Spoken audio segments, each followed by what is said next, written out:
seorang yang kerja di filantropi sebagai amil lembaga zakat itu tidak boleh berhenti untuk belajar dan belajar. Betul, betul. Belajar dan belajar. Kata kuncinya belajar. Dan belajar itu adalah bagaimana membaca. Membaca keadaan. Membaca apa yang di depan mata kita.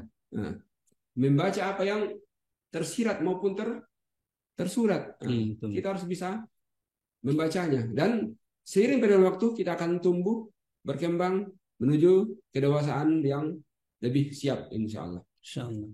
Berarti posisi filantropi ini masih sangat dibutuhkan Ustaz ya untuk umat sekarang ini.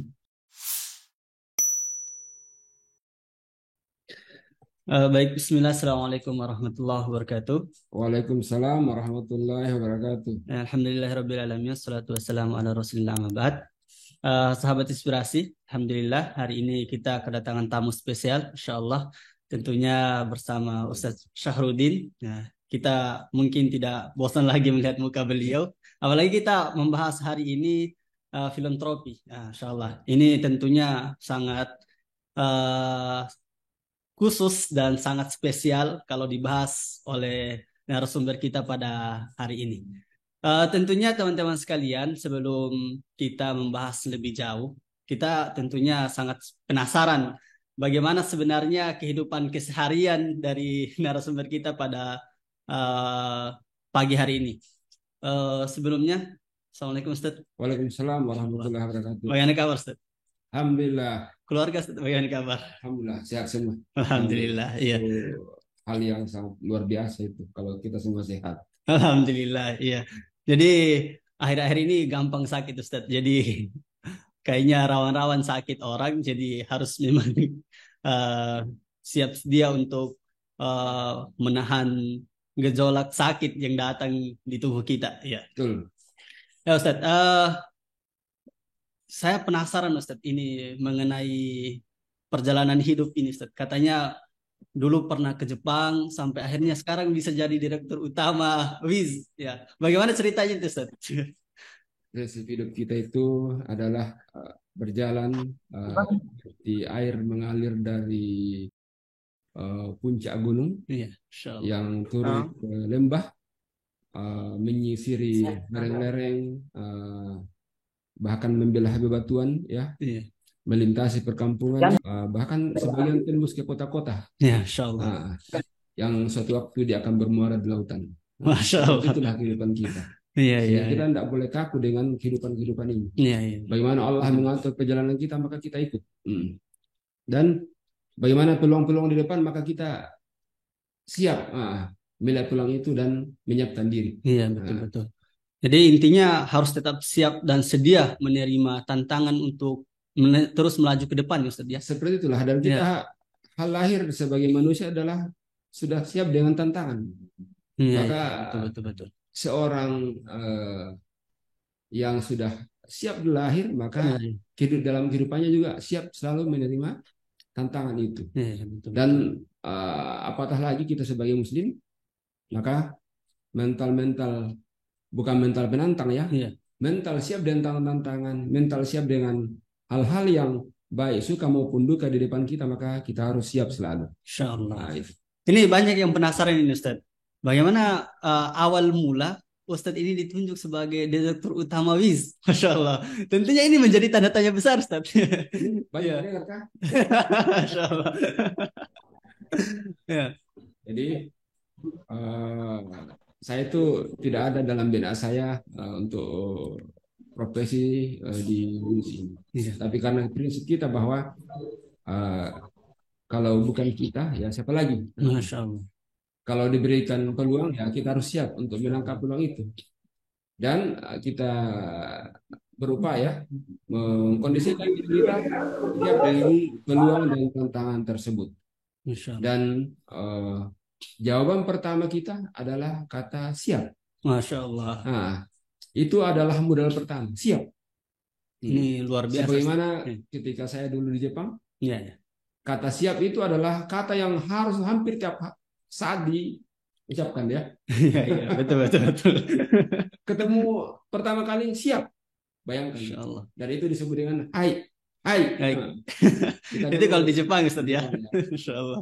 Itu adalah modal pertama. Iya, iya. Jadi ketika kita bangun itu sudah siap, Iya, iya. ya. Ketemu siapapun siap. Nah, ya. Bayangkan itu kata-kata siap itu luar biasa menjadi spirit dari dalam diri kita, membangkitkan adrenalin kita untuk selalu siap menjadi penantang, siap dengan hal-hal yang ada di depan kita. Nah, Masya Allah. maka karena kondisi seperti itu, maka kita harus menyiapkan diri kita baik secara fisik maupun secara psikis. Nah, Insya Allah. gitu. Ini tentunya Ustadz sangat menginspirasi sebenarnya Ustadz. Karena banyak yang bertanya, Ustadz kan sebenarnya tidak punya basic di sini sebenarnya di lembaga zakat. Tapi wah tiba-tiba langsung ditunjuk sebagai direktur utama. Nah itu ceritanya bagaimana Ustadz? Apakah sudah langsung siap atau awal-awalnya berpikir matang-matang terlebih dahulu Ustadz? Eh, saya tidak punya modal, Oh Masya Allah, tidak punya modal ya. dan karena saya tidak ada yang menghalangi saya untuk dengan titel-titel saya, Iya, Masya Allah. sehingga apapun di depan saya menangkap sebagai peluang. Nah, saya tidak terikat dengan gelar yang menempel di saya, tidak Iya, ada. iya. Sehingga saya itu menjadikan hal itu sebagai modal, bahkan itu sebagai peluang. Apapun di depan kita adalah sebuah gelar nanti. Iya, Masya Allah. Jadi ketika kita tiba-tiba di kompleks ditunjuk sebagai ketua RT, maka Diambil. gelar kita ketua RT. Oh, Masya Allah, iya, iya, iya. Ketika suatu waktu kita tiba-tiba dikasih sebagai gelar ditunjuk peluangnya sebagai wali kota, maka gelar Maka kita adalah wali diambil. kota. Iya. Pokoknya setiap peluang yang ada harus tetap diambil. Harus tetap diambil. diambil, Insya Allah. Dan itu akan menjadi gelar kita. Insya Allah. Sehingga gelar-gelar akademis itu tidak menjadi batu sandungan ataukah beban psikis bagi kita. Kok saya ini sarjana insinyur, tapi kok kerjanya di filantropi. Nah, Ya, saya Insya gitu. Allah. Kok ini saya sarjana teknik tapi kok jual makanan. Insya Allah. Jadi enjoy. Enjoy ya. Ya. Jadi apapun gelar kita dan dimanapun posisi kita, pokoknya kita harus siap. Nah, itu intinya sebenarnya. Ya, sahabat inspirasi, tentunya kita mau mengorek lebih dalam lagi nih narasumber kita, Masya Allah. Bagaimana seputar kehidupan keseharian beliau. Tapi Ustadz, ini jadi tanda tanya juga. Kenapa Ustadz bisa pergi ke Jepang waktu itu? Ini mungkin bisa jadi inspirasi untuk anak-anak muda kita sekarang ini, Ustaz. Iya. Iya. Saya tuh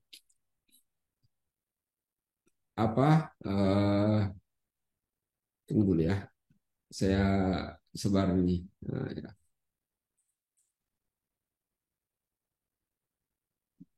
Itu berarti ini bagian daripada histori ya. Iya. Saya itu tidak ada. Jadi seperti apa yang saya jelaskan tadi bahwa prinsip kita itu adalah bagaimana mengisi ruang-ruang hidup kita itu seperti air yang mengalir. Di mana ada peluang maka disitulah kita menangkap bahwa Allah Subhanahu Wa Taala memberikan jalan kepada kita. Nah, yang mana kita hanya berusaha dan Allah Subhanahu Wa Taala yang menentukan arah, menentukan jalan-jalan hidup kita, membuka peluang apa yang di depan kita. Dan di situ kita harus bersangka baik bahwa ini adalah yang terbaik buat Allah Subhanahu Wa Taala bagi kita.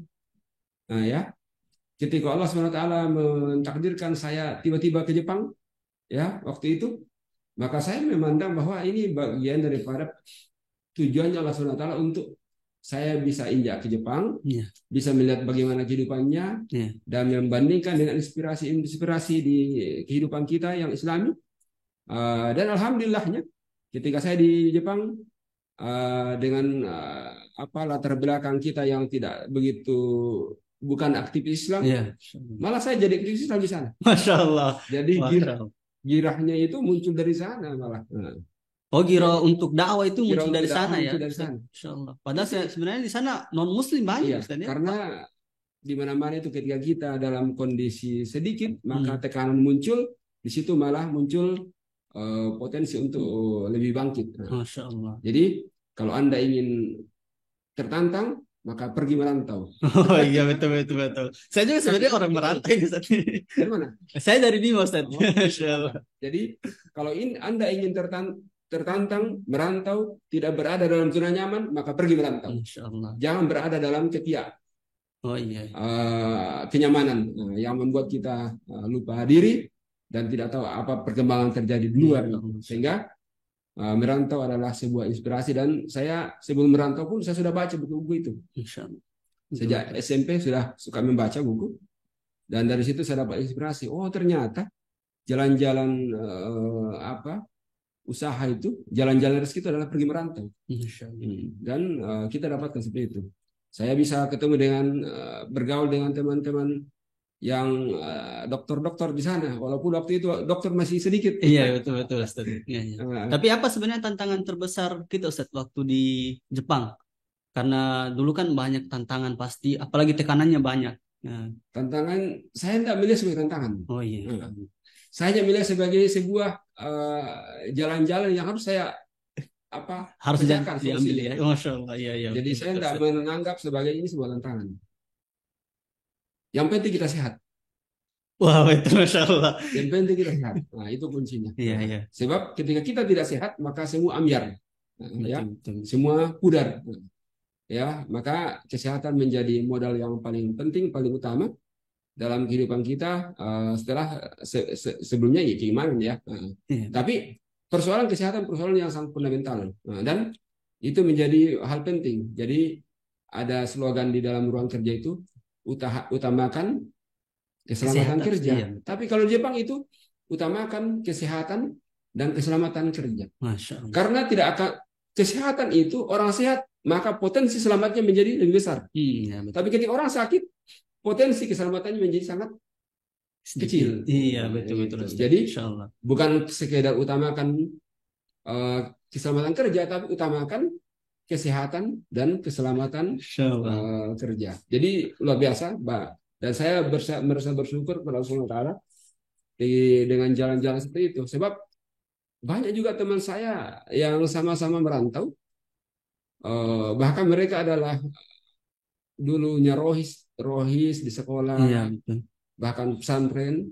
Tapi nauzubillah ya, masuk terpapar dengan pergaulan yang jauh dari kata Islami, ya, ya, tinggalkan sholat, ya, kemaksiatan, ya, apalagi dan di mana-mana itu terjangkau, ya. Oh iya. Mau apapun terjangkau di sana, ya. Mau beli mobil bisa terjangkau, mau beli apa terjangkau, ya. Serba bebas ya Ustaz, serba bebas. Dan tidak ada yang melarang. Iya betul betul. Tidak ada yang melarang. Sudah jauh dari negara, jauh dari keluarga, dan di sana pun mendukung dengan kemaksiatan ya Ustaz. Iya. Insya Allah. Ini tentunya sangat menginspirasi Ustaz. Bagaimana kehidupan di Jepang itu yang sebenarnya sangat vulgar dengan kemaksiatannya, atau bebas dalam tanda kutip ya. Tapi di sana memunculkan gairah untuk berdakwah, Masya Allah. Ini luar biasa. Alhamdulillah. Saya kenalnya aktivis Islam itu di sana. Di sana ya. Dari majalah, langganan majalahnya juga, majalah-majalah. Dikenal dulu majalah Sabili, majalah Hidayatullah, sampai majalah As-Sunnah. Insya Allah. Dan alhamdulillah banyak kegiatan bisa kita lakukan sampai menjadi inspirasi untuk halal food. Jadi di sana itu tantangannya, kalau dibilang tantangan, makanan halal. Makanan halal ya. Cuma karena kita memang niat kita adalah sebagai perantau, maka bukan untuk mencari makanan-makanan yang enak. Beda kalau kita mau healing-healing, mau jalan-jalan, ya. Tentu kan kita akan cawe-cawe mencari makanan-makanan yang enak. Kalau ini karena kita memang mindsetnya adalah perantau, keberadaan kita di situ hanya sementara, maka bukan untuk enak-enak memang. Sehingga biarpun makanannya orang bisa makan daging, kita tidak bisa makan daging karena daging itu tidak disembelih dengan benar dengan syariat, maka ya biarkan saja mereka makan daging. Kita makan tidak daging. Jadi selama di sana makan sayur seperti sayur, mie. Saya makan banyak makan memang halal food kita. Oh, halal Ya. food ya. Dan saya menjadi pedagang halal food. Oh, di sana, Ustaz? Di Ya. sana. Jadi satu kabupaten itu saya menjadi agen halal food Masya Allah. dari orang-orang Pakistan, orang Australia. Oh, ternyata di sana jadi pengusaha juga ya, Ustaz ya. Mental bisnisnya juga muncul. Kemudian menjadi pedagang bumbu-bumbu Indonesia, Indomie. Masya Allah. Jadi rumah saya itu jadi gudang. Iya, iya, Masya Allah. Ternyata orang perantau yang modalnya kalau bisa dibilang nol ya, Ustaz ya. Nol sampai sana bisa jadi pengusaha, Masya Allah. Tadi apa yang mendorong Ustadz bisa pulang kampung pada saat itu?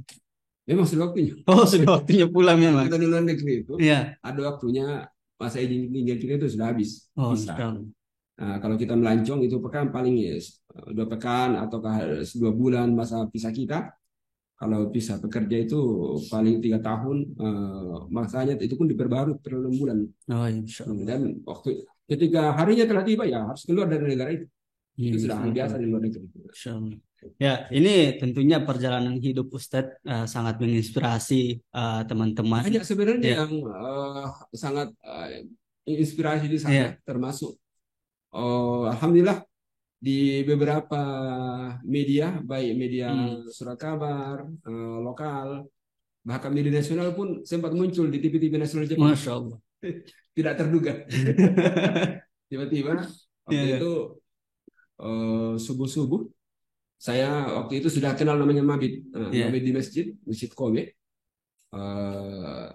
Jadi ya, saya punya jadwal itu sekali sebulan itu Mabit di Kobe, di masjid. Ya, kita buat kajian sekitar 5-6 orang, 5-7 orang lah. Sendiri dari Sulawesi, kebanyakan dari Jawa, ya waktu itu. Tiba-tiba subuh-subuh itu pas habis subuh, ini tiba-tiba banyak orang kumpul mengelilingi masjid. Satu-satunya masjid di Jepang. Pas seperti itu, kita jadi heran, kenapa ini banyak sekali orang kelilingi masjid, kayak demo gitu. Iya, iya. Ya, dan ternyata lengkap dengan peralatan sholat ya, bukan peralatan sholat. Ini orang datang untuk syuting. Oh, Masya Allah. Oh, saking asingnya di sana, Ustaz ya. Saking jadi, asingnya. Mereka dikelilingi masjid itu, mengelilingi masjid dengan segala peralatan publikasinya. Sampai mobil yang kalau mau demo itu juga ada di situ. Jadi heran, ada apa ini? Akhirnya tiba-tiba masuk satu orang ketok-ketok, dia bilang, ini ada terjadi tadi malam, kejadian di dunia ini yang perlu kami minta pandangan orang di masjid ini. Insya Allah. Kita jadi heran, ada apa terjadi di malam? Karena kita tahu tuh. Ternyata malam itu adalah malam Ahad. Jam sekian, entah jam berapa, itu terjadi serangan pertama sekutu terhadap Afghanistan. Jadi itu efek dari serangan 11 September ke Gedung ITC. Oh iya. Jadi Amerika waktu itu membawa sekutu menyerang Afghanistan malam itu. Dan kita tidak tahu beritanya karena kita tidak nonton TV, kita ada di masjid. Ya. Tiba-tiba mereka harus ambil angel masjid. Iya betul. Karena Afghanistan itu diidentikan dengan Islam. Ya. Nah, mereka otomatis satu-satunya masjid di Jepang itu adalah Masjid Kobe. Masjid Kobe. Yang saya waktu itu pas ada di situ. Nah, mereka ingin ada satu orang diwawancarai. Ada satu yang dokter yang ambil S3 di Jepang, Pak Dr. Saipul, orang Malang. Waktu itu memang pintar, tapi dia pintarnya bahasa Inggris. Bahasa Inggris, tidak pintar bahasa Jepang. Dia bilang, wah, kami butuh yang bisa bahasa Jepang untuk diwawancarai. Jadi tidak ada yang siap, saya maju diwawancarai. Masya Allah. Kebetulan sudah bisa bahasa Jepang waktu itu. Ya, memang harus bisa. Iya, Masya Allah. Diwawancarai, ditanya, bagaimana pandangan kamu dengan penyerangan Amerika kepada Afghanistan tadi malam? Ya, saya sampaikan, mereka Muslim dan saya Muslim. Ya, ditanya perasaannya kayak gimana? Muncul di TV-TV. Ya. Wah, tidak lama telepon saya berdering, ganti-ganti berdering. Teman-teman pada nelpon, baik orang-orang Jepangnya maupun orang-orang Indonesia. Kenapa pada di TV? Masya Allah, tanpa disangka-sangka Ustaz ya. Masya Allah. Tapi dulu sudah buat komunitas di sana Ustaz. Ada komunitas kita. Oh iya. Saya Makanya. balik ke besok masuk kerja hari Senin, orang-orang perusahaan juga heboh. Oh, Masya Biasa. Masya Allah, luar biasa ini Ustaz. Nah, ini sangat luar biasa pengalaman kita di sana. Saya pernah masuk koran juga. Masuk koran Iya. ketika itu saya kalau hari libur itu saya sering pergi namanya tempat perpustakaan. Oh Saya iya. suka ke perpustakaan. Suka membaca Ustaz ya. Suka Eh, membaca. Atau ya mengisi waktu. mengisi waktu. Masya Allah. Nah, perpustakaan karena saya dilihat orang asing di situ. Iya. Jadi saya tiba-tiba didatangi oleh wartawan wali kota. Masya Wartawan Allah. wali kota, levelnya kawan wali kota di situ. Ditanya tentang pandangan kehidupan dan sebagainya. Nah, dan saya jawab, wah ini yang membuat saya tertantang di sini adalah persoalan makanan. Persoalan Masya makanan. Tidak lama besok muncul di koran diantar ke rumah.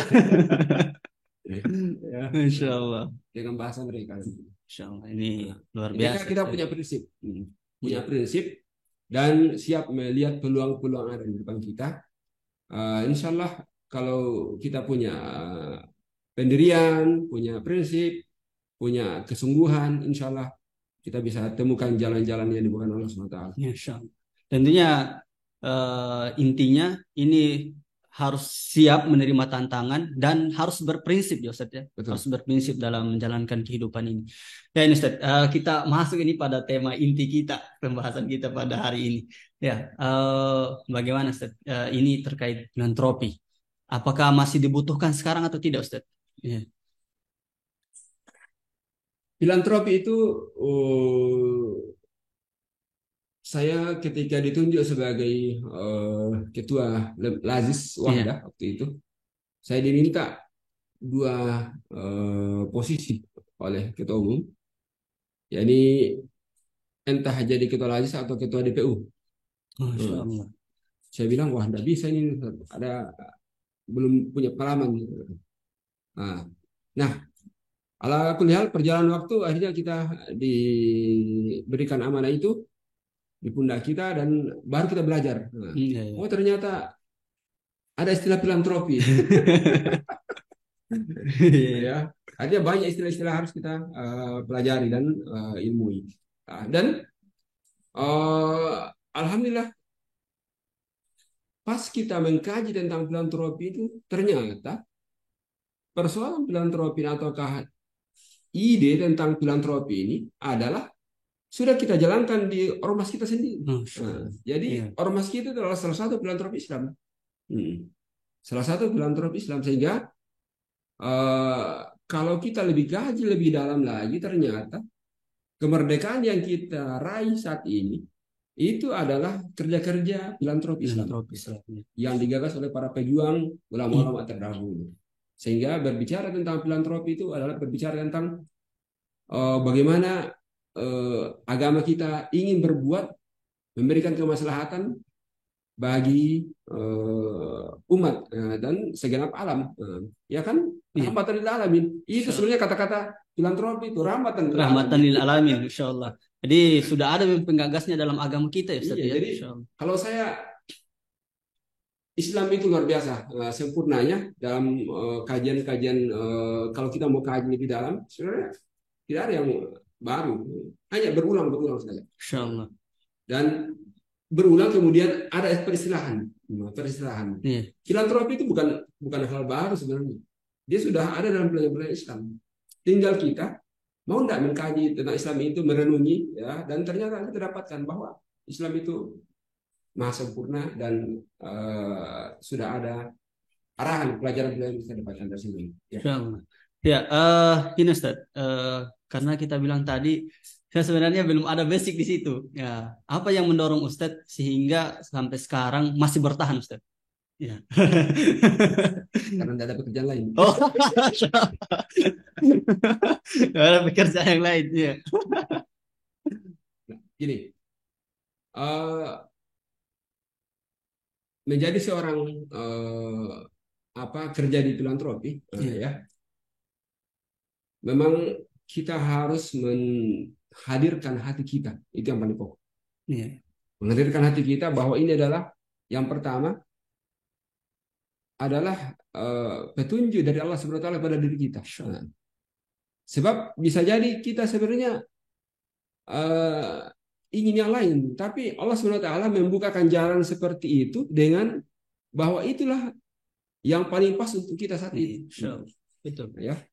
Jadi kalau antum dipilihkan salah seorang istri, maka itu adalah pilihan Allah yang terbaik saat itu untuk sekarang. Betul, Ustaz. Iya, ya. Entah besok yang selanjutnya. Tapi berharap itu terus. Kalau ditambah pun boleh. Jadi itu yang terbaik saat itu. Nah, ketika kita tiba-tiba diberikan amanah seperti ini, maka yang paling penting, paling mendasar itu adalah mindset kita. Nah, bagaimana memandang amanah ini? Pandangan pertama kita bahwa ini adalah bentuk penjagaan Allah SWT pada kita. Jangan sampai kita kerja di luar, kita kerja di mana, ternyata itu tidak baik untuk agama kita. Betul. Ya, tidak baik untuk agama kita. Kemudian secara hikmat, secara investasi untuk hari kita menjadi tidak begitu maksimal. Tapi ketika kita berada di sini, kita membangun mesin kita bahwa ini bentuk penjagaan Allah SWT pada kita, sebab ini bagian daripada menjaga diri kita. Kemudian peluang investasi akhirat kita lebih besar lagi. Di situ modalnya. Sehingga lagi-lagi mindset. Mindsetnya ya, Ustaz. Ya. Apapun itu mindset. Jadi kalau misalnya kita bagus, kita tidak memandang siapa apa di depan kita. Semua adalah peluang. Betul. Tapi apa tantangan terbesarnya, Ustaz? Kalau dibilang adalah apa ya? Tantangan terbesarnya adalah SDM. Bagaimana mempelajari kerja-kerja ruang filantropi ini kita kelola, sebab dalam perjalanan saya selama kurang lebih 10 tahun di Amanah ini, saya menilai ini adalah ruang ilmu berbasis pengalaman. Ya, jadi pengalamanlah yang menempa kita untuk terus bertumbuh dan berkembang. Dan selain pengalaman adalah kesiapan untuk belajar dan berdiskusi, kemudian terus berbeda. Jadi saya memandang bahwa ini tantangan bagi kita untuk terus berbenah, dan satu hal bahwa ternyata kita bisa mengukur bahwa saya punya peluang di sini. Iya, betul. Nah, saya punya potensi di sini. Yang mana saya tidak punya potensi di tempat lain. Tapi sebenarnya potensi ada di sini. Dan Allah takdirkan saya untuk berada di potensi itu. Sepengalaman Ustadz, apa yang membuat Ustadz ini sebenarnya tadi tantangannya itu SDM. Yang membuat Ustadz kadang terjatuh atau down.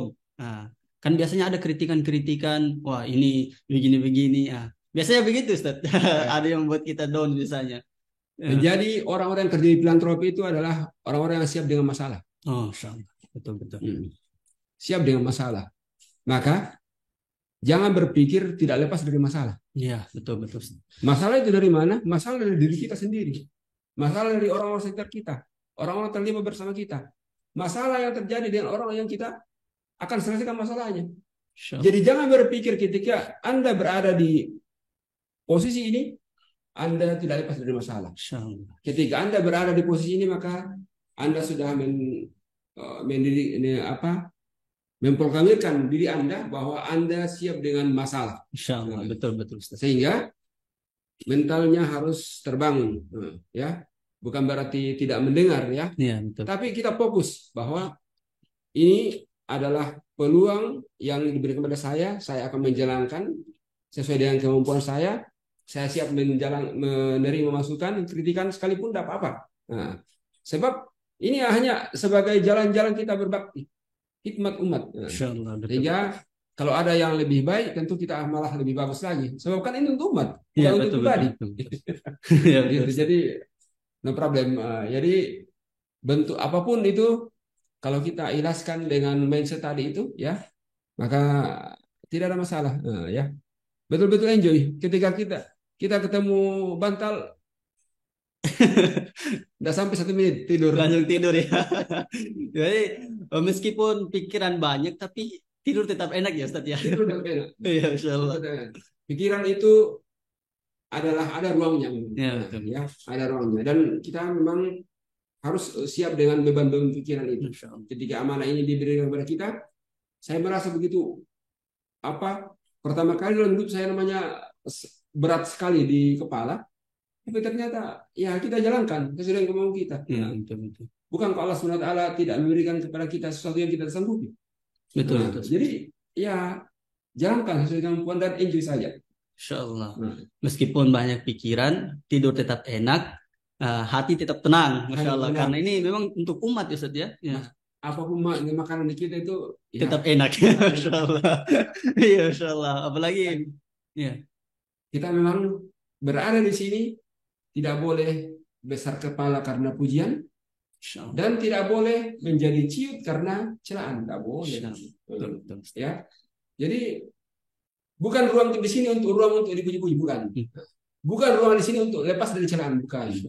Jadi berada di ruang seperti ini, siap dengan pujian, siap dengan celaan juga. Insya Allah. Kata kuncinya ikhlas Ustaz ya, ikhlas. Insya Allah. Kalau sudah ikhlas, tentunya apapun tantangan kita, apapun kesenangan yang kita dapatkan, itu menjadi hal yang mengasihkan untuk kita.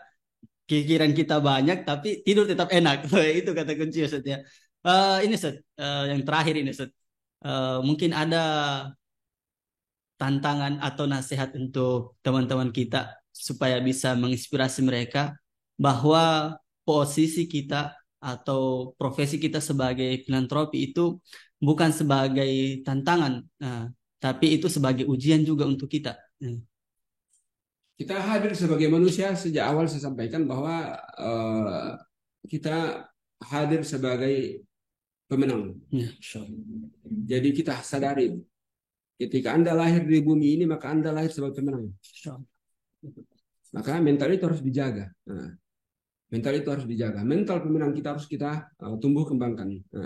Dari situ kita akan mendapatkan poin-poin yang bernilai bagi dari diri kita untuk kehidupan kita ke depan. Tentu dalam perjalanannya akan kita dapatkan hal baik, hal yang tidak enak. Hal yang mengenakan dan hal yang tidak mengenakan. Pasti kita akan temui hal itu.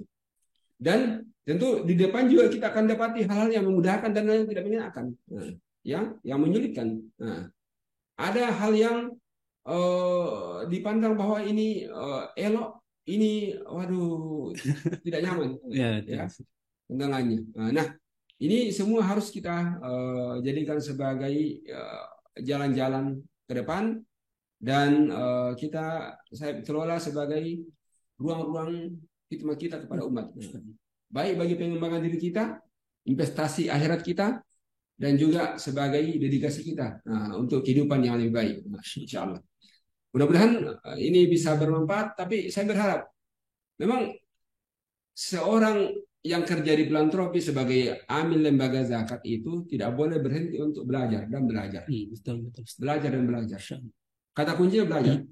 Dan belajar itu adalah bagaimana membaca. Membaca keadaan. Membaca apa yang di depan mata kita.